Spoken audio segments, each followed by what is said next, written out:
Imagine the scene. It's 2017. You're walking down towards the main stage of Creamfields Festival. I don't care if you've never been to Creamfields. I don't care if you'd never go to Creamfields. Not many people would, but alas, you're there anyway, and you're having a good time. The wind is flowing over your snapback. The wind is flowing up your very short shorts. I don't know what you're into, okay? The ketamine has just set in. You're walking along. Am I allowed to say ketamine? I don't know. You're walking along. You're on your own for some reason. No, actually, you're with a friend. A friend that you've known since 2009. There you are. You're walking towards the main stage. You're going to go see some kind of electronic dance music artist of unknown name. Times are exciting. But then you look to your right and you see a young 20-something-year-old girl. She's small. She's stocky. You think, well, if I just passed her on the street normally, I would have thought she was just fat, okay?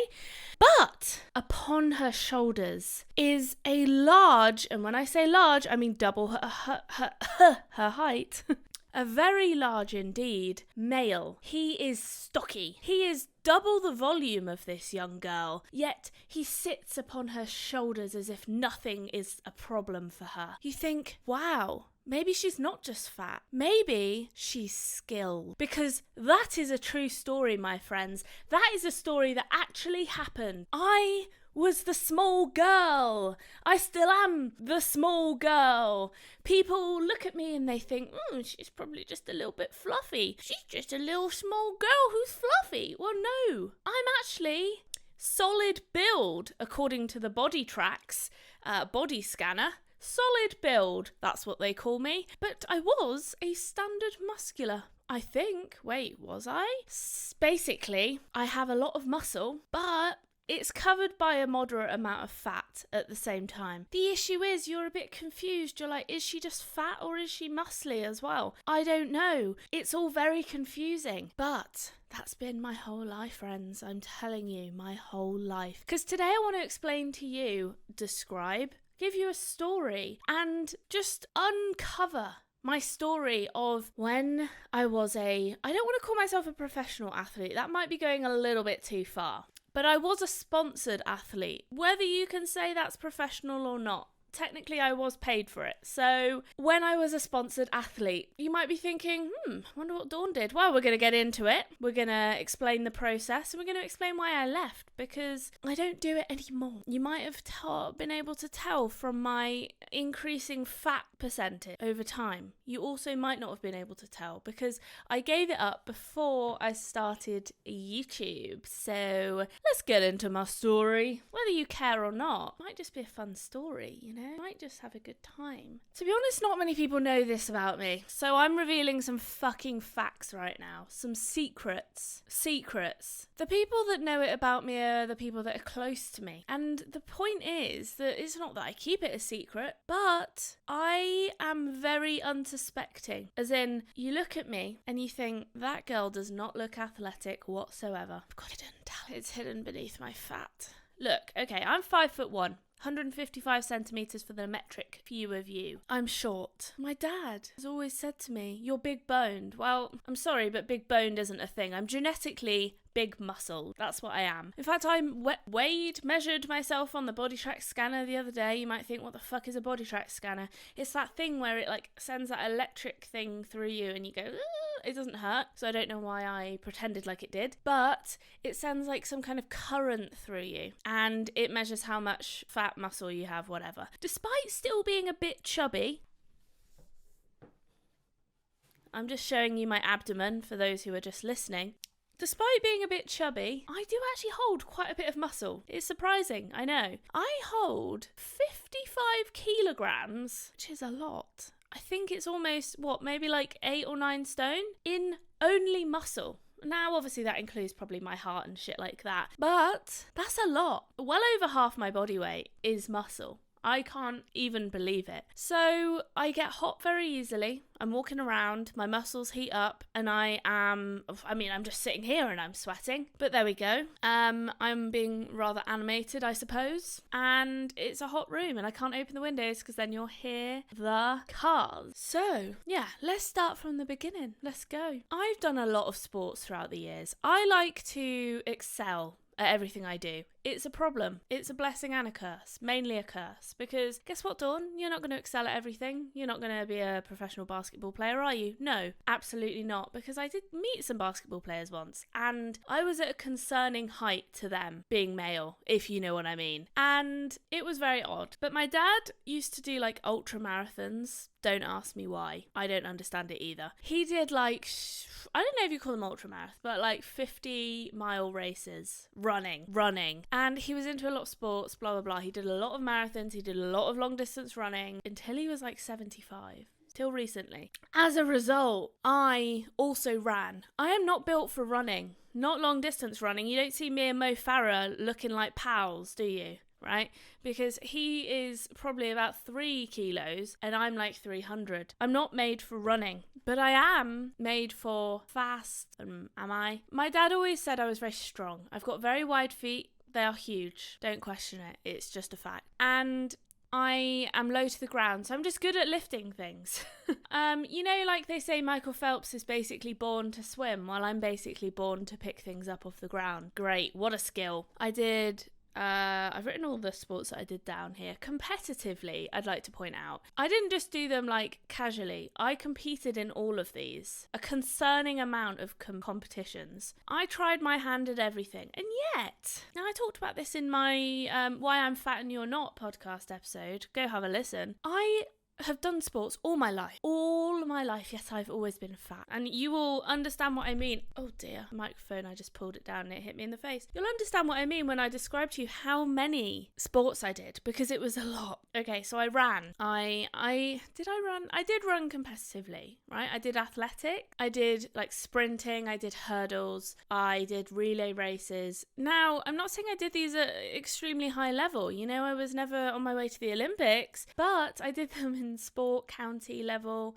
So, you know, I'm kind of a big deal. I did gymnastics. Yes, I competed in that. I was quite good at the like vault and tumbling. I was shit at beam, and I was absolutely even worse at bars because I was so scared about getting my legs caught on the bars. And I was never good at it. My tummy, I always felt like it got in the way. But yeah, so I did rowing as well. I don't know what I was thinking, okay? I'm 5'1". I stopped growing when I was 11. I am the height of a child. Many children are in fact taller than me. Yet I decided to do some sports which, I don't know, but they require height. They require length. And I did not have the length. I had the girth. I'm girthy. I'm a girthy girl. I'm not a tall girl, sadly. Well, I'm not that sad about it. I can always push to the front at, things, because it's like, oh, you're over the top of me, so it's okay.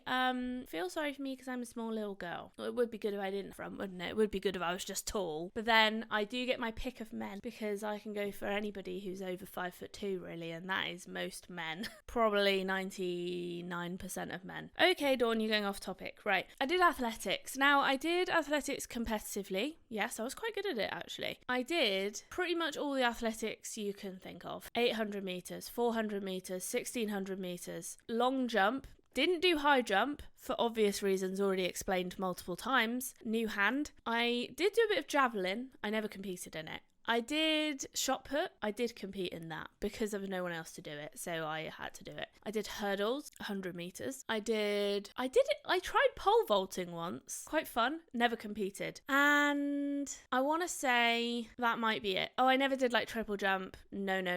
I did do long jump. Yeah, I've already said that one. I did relay. 100 meter sprint was my vibe. Very much so. And I did some tennis. I did hockey, still play a bit of hockey, but I did cross country, running, horse riding, all events, kickboxing. Actually, I don't think I ever competed in that. And then we get on to the finale. Oh, I did compete in swimming. I don't know how. I am the least water dynamic, streamlined human in the world, except maybe Mr. Strong, who's not a human, but is not very streamlined at all. Now, I got into gym. I don't know how. Not Jim, the person. Gym, G-Y-M. G-Y-M. There was a gym at one of my schools, and we basically were allowed to go in it for like PE and shit. So I think I started there. And then, as an attempt to never be in the house, because I didn't really like being at home, I basically joined a gym. From the age of maybe 14, 15, maybe 16. And then, and then I started to do gym classes. Oh, and also I was doing gymnastics at the same time. So I then joined the gym where my gymnastics club was. It's all coming together now. And I was doing classes. So, I was doing classes, and then I met this guy called Ben, I think his name was. I don't remember. Anyway, he had a wife. I think her name was Rachel. Hello, if you're watching, you're probably not. But he took me to the gym, and I worked out with him. I was fucking sick. It was like my calling. There I was, 16 years old, squatting 90 kilos. I shit you not, 90 at 16. I don't know how it happened. Squat is my vibe, and we'll get onto later how I managed what my 1RM was, because it's rather outstanding, and it even made it into my Tinder bio.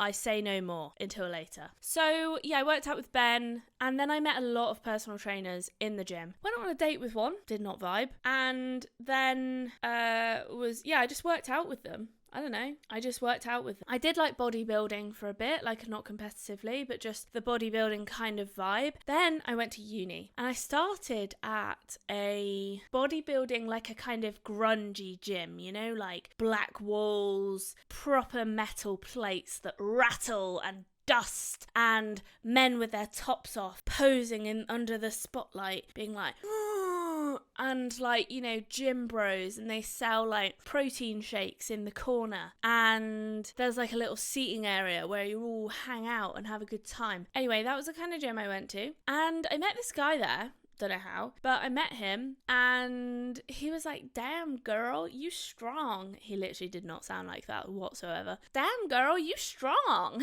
And he said, I do powerlifting. And I was like, oh cool, nice. He was like, you should do it too. And a bit like when Monica is told by Chandler, like, oh, you should be a chef, and then she's like, okay.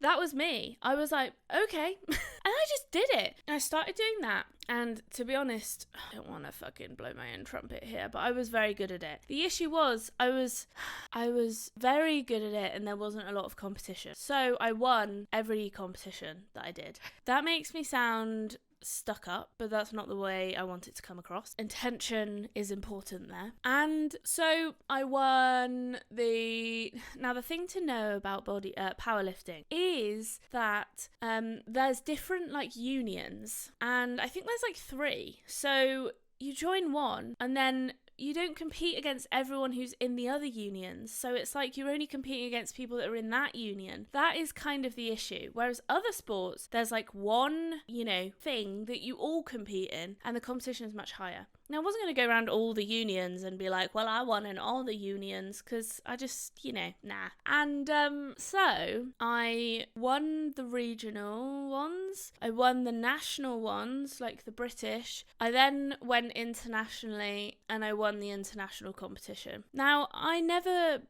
tell anybody about this, because I don't think it's that impressive. There wasn't a lot of competition, like maybe 5 people in each weight class. So I didn't really feel like I did that well. Like, I did win, but like I mean, you could think, well, compared to the rest of the world who aren't actually here, I'm not, I did better than all of them who aren't actually competing. Yes, but it's not that fun when you just win. It sounds fun, but it kind of gets a bit boring. You're kind of like, well, I won, but it wasn't actually hard. So I don't really feel like I earned it. I earned it. Anyway, then I'm also still working out with this guy from the gym who's like, damn girl, you strong. That guy. We'll call him Timothy. It's not his name, but we'll call him that. Anyway, Timothy is like, oh, why don't you try some Olympic weightlifting? And I was like, oh, cool, new challenge. Also requires a lot of strength. but in addition requires a lot of skill, of which I didn't have. I was 21, maybe 20 at the time. I don't remember. I started it because I was strong. I was fairly good at it. Now, I started to learn the technique, and some of my issue was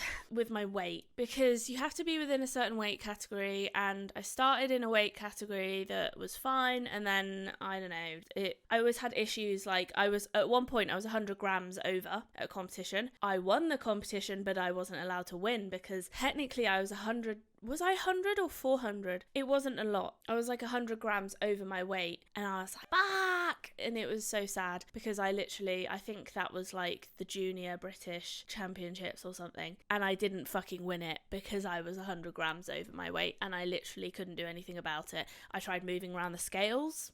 I tried taking more clothes off. I tried weeing. No, none of it worked. So, yeah. Also, to lose weight in those competitions, you have to go on like a diet, or some people do lose weight through like, trying to drop the weight close to the competition, which then makes you feel like shit and probably not very good for your body, i.e. your kidneys and other organs, and you just don't lift very well. So although I won that competition, well, I didn't win it. I can't say I won it. That one was harder, because it was close. It was like, oh, am I going to win it? Am I not? It wasn't like, well, I'm lifting 20 kilos above everybody else and there's only 3 people in the class, so obviously I'm going to win it. It was like, ooh, this is tight, I could win, I could not. Anyway, I went to the development squad at one point. I don't know how I got there, not sure. But the guy basically said to me, you got good mobility, you're strong, you could do well, but you're too old. By that, I was 21. Can you believe it? Well, yes, you can. I was too old. I'd gotten into it too late, and I could have done really well had I gotten into it at like 10, 12, 14,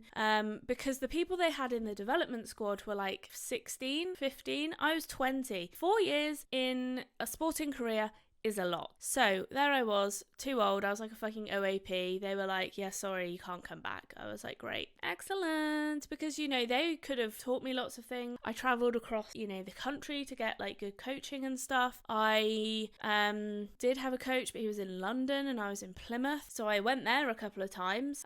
He sent me programs and videos and stuff like that, and to be fair, I had a lot of coaching help. I don't know if that was because I was like good at it, or whether they were, I don't know. I don't know why people helped me. They just did. And often people helped me for free. Like, I didn't always, some people I did need to pay, but generally people just, coached me free. And yeah, so I then got a scholarship with the uni that I was in. Now, if you compete and win in national/international competitions, then I was eligible for a scholarship. Wait, did I say sponsored? Maybe it was scholarship. I don't know. Let's say they're the same. I don't know about the semantics, I'm afraid, but whatever. So yeah, I got a scholarship. I got like £1,000 a year, which was enough to cover like, supplements and going to competitions, especially when they were abroad, and going to,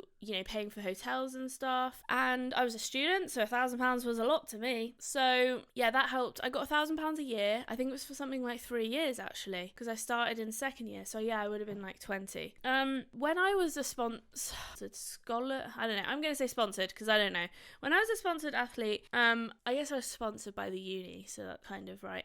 When I was sponsored by the uni, so for the money, I had to do like 2 volunteer sessions a year, and that would include like, I did like often 2 open days. They did a session where they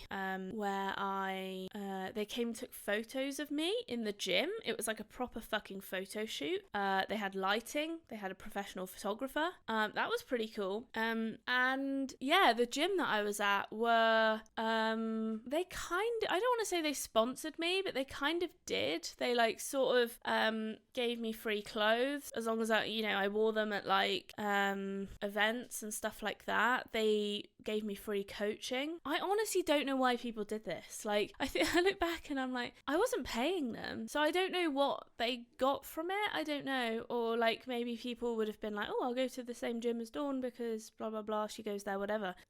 So yeah, I did have a lot of help. I feel like people are less helpful nowadays. I don't know. But then maybe it's because I gave them something. I often think life is a little bit transactional, isn't it? Anyway, I also got a couple of free gym memberships. I got a free gym membership at the uni, which I rarely used. Oh, I got free sports massages. That was fucking great. One a week. Amazing, because I always had injuries. I always needed sports massages, and she basically healed me. It was great. Thank you, Sam. I'm pretty sure that was your name. So yeah, I got free sports massages. Amazing. That would have cost like 30 quid a week as well. So that was so worth it. I can't remember how this happened, but I got free like membership / ability to use the gym at another uni down the road. If you know Plymouth University, there's one called St. Marcus St. John's, basically Marjon, and I was allowed to use that one too. Not the actual gym itself, but this guy had like a secret little gym in the back with like Olympic weightlifting weights and loads of stuff, and it was really great because Marjon is right next to the hospital. I would go there before my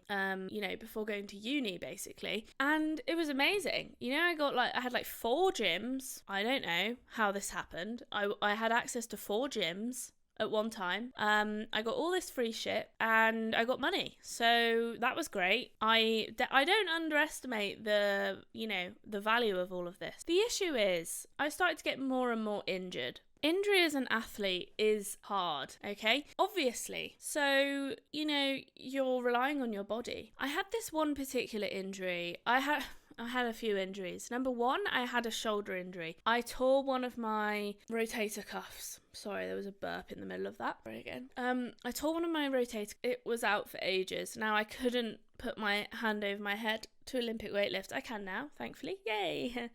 So that was very difficult. I also basically snapped my knee. Now, what happened was I was doing like cleans where you lift the weight up to here and then catch it on your shoulders but in a squat. I hit the squat and I already had some knee pain. It was going on for a while, and then suddenly I felt this like it sound like that, but it was like a snap, sudden pain, and I was like, fuck. I managed to lift the weight up. It was like 80 kilos. I don't know. I was in a lot of pain, but I just did it. And I don't know why. Anyway, that was the end of the session. Couldn't do any more. That I was out from that for a long time. I could not bend my knee. I couldn't bend down. I couldn't squat. I ended up having an MRI on my knee after going to the physio, not working, not helping. And then I went to a orthopedic physio or something, like a specialist, and they requested me an MRI. Now, the MRI showed that I had a avulsion fracture of my patella, tibial plateau is like the main shin bone.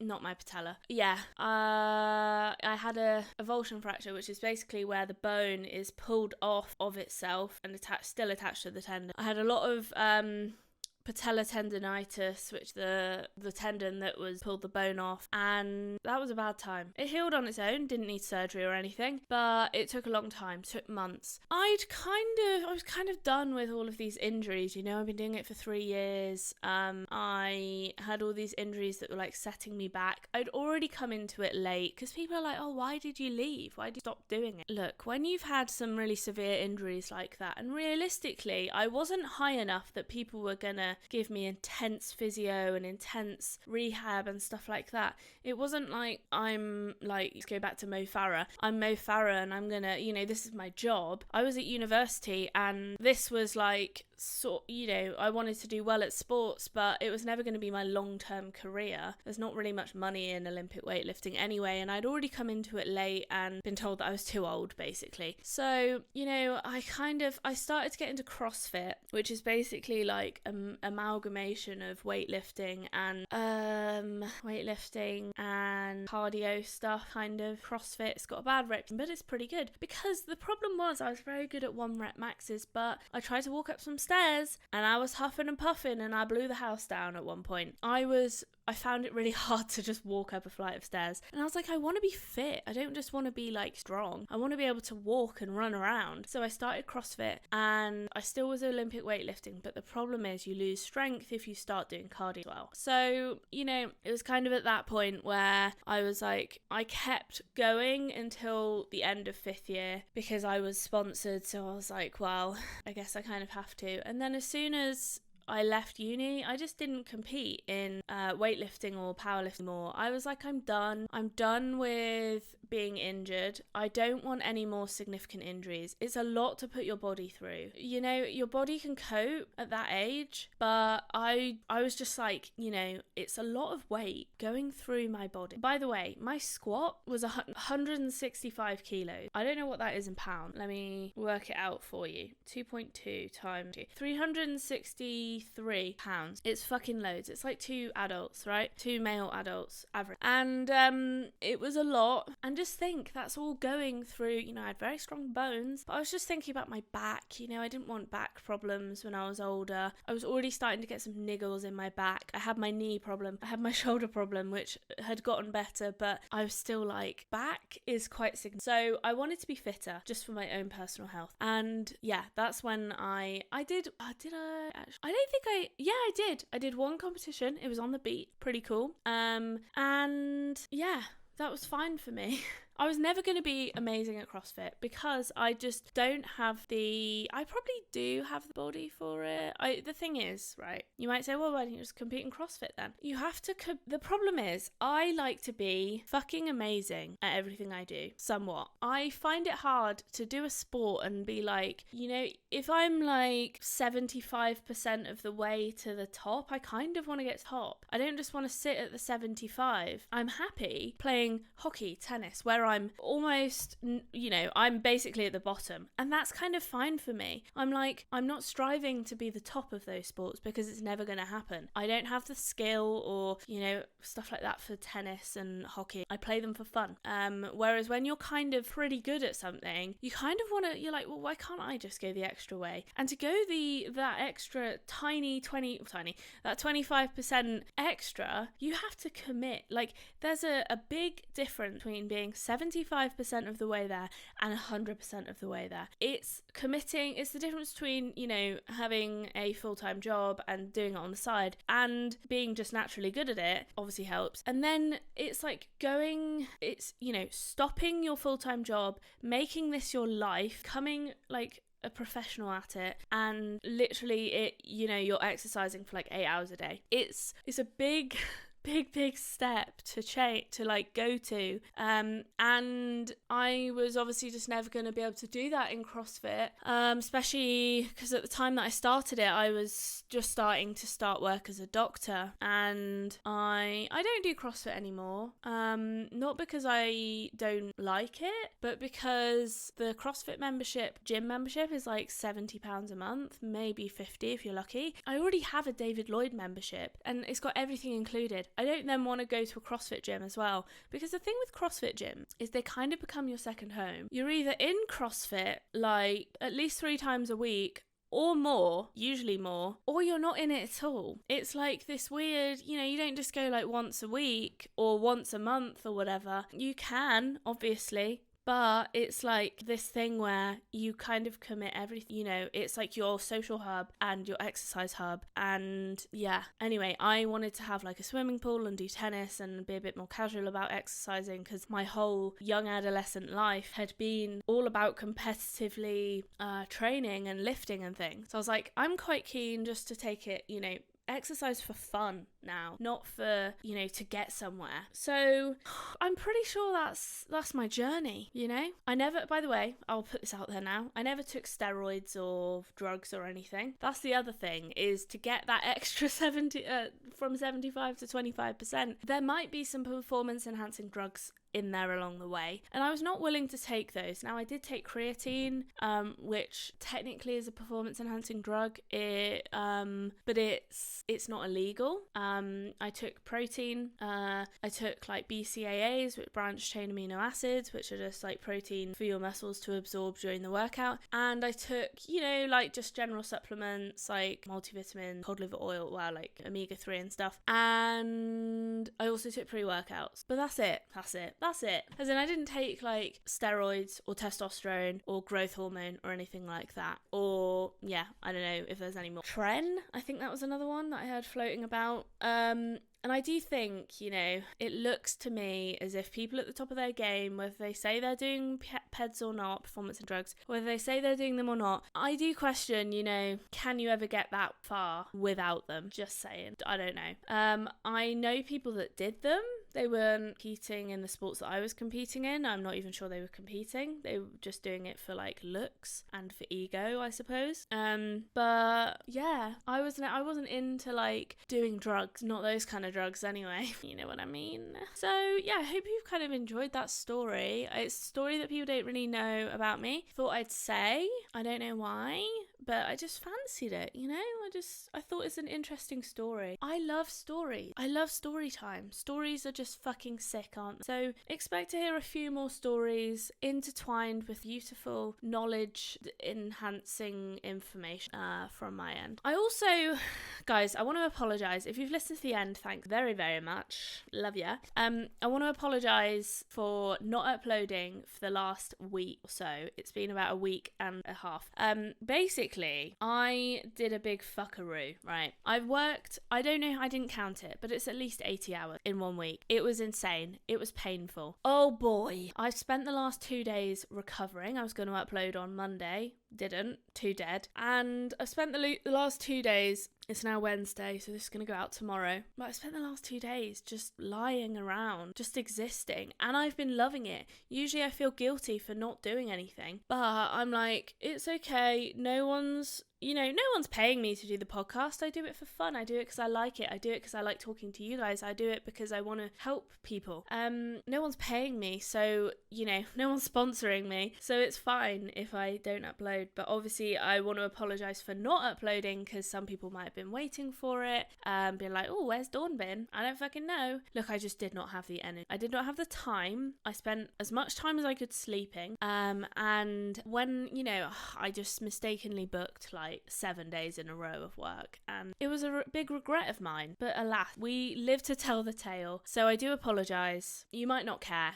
but I don't want to like lose trust in you guys of being like, well, Dawn uploads Mondays and Thursdays, and that's what she said, and she broke her promise. Yes, I did. I'm really sorry. But I made a mistake, big mistake, and I didn't plan for it either. I will have a video coming out. I think I'm going to do a video about this. Basically, the first 2 days of that horrible week were I was on a film set. Well, fucking hell, can you believe it? But the issue with film sets is they are basically, you're up at 5:30 in the morning and you don't leave till 6. When the hell was I going to have time to podcast? You get home at 8 or 7 or 8 and then you're like, well, I'm exhausted and I've got to do it again tomorrow. So I was like, no, I'm in bed. Then I had a showcase the day after that and I was like, can't, exhausted, done. So I hope you'll forgive me. Thank you very much for listening. If you're listening on the podcast only, like on Spotify or Apple Podcasts, please give me a rating. Thank you so much for the people who have. I saw that people have and I was like fucking sending out my love vibes to you. Thank you very much. And if you haven't done it already, please do, because super, super helpful and boost my confidence anyway. So, people looking at it are like, wow, other people like it, so maybe I'll like it too. If you aren't listening on the podcast and you're looking on YouTube, hi, I'm waving at you. I didn't need to tell you that because you can see it, but for people listening, if you're watching on YouTube, then you can just listen on Spotify or Apple Podcasts or wherever you stream podcasts. Please tell your friends, tell your family, share it with people that you think might enjoy it. And leave a comment if you are on YouTube. Did you like it? Give it a like. Did you, do you want me to talk about anything else in particular in the near future? Let me know. Did you think, wow, Dawn, that was a good episode. Thank you so much. Then let me know. I'm trying to think what I'm going to do next. Give me a second. Not next as in right now. Oh boy, this is going to be some funny stories. Okay. Number one, I don't know what order these are going to be in. I haven't yet decided. Number one, I'm going to do my mishaps as a teenager. I had many of them. I was a little shitbag as a teenager. So we can all learn from my fun mistakes and have a good laugh at the same time. Oh, I want to do one on embarrassing female things. Now, that's very vague, but I have some ideas. I also want to do some stuff on some like body confidence, stretch marks in particular. I've been struggling with that all my life. I'm just one big stretch mark, really. And I'm like, how much more can my body take before I am one whole stretch mark in myself? I want to talk about some self-improvement stuff, some lying, some crazy shit that happened in Africa. South Africa. Africa's a bit vague, isn't it? Some fun stories about Magaluf. And working abroad. I basically drank every day for 3 months. So that was hard work. Oh, also, this sounds a bit dramatic, but I was kind of sexually assaulted by a taxi driver.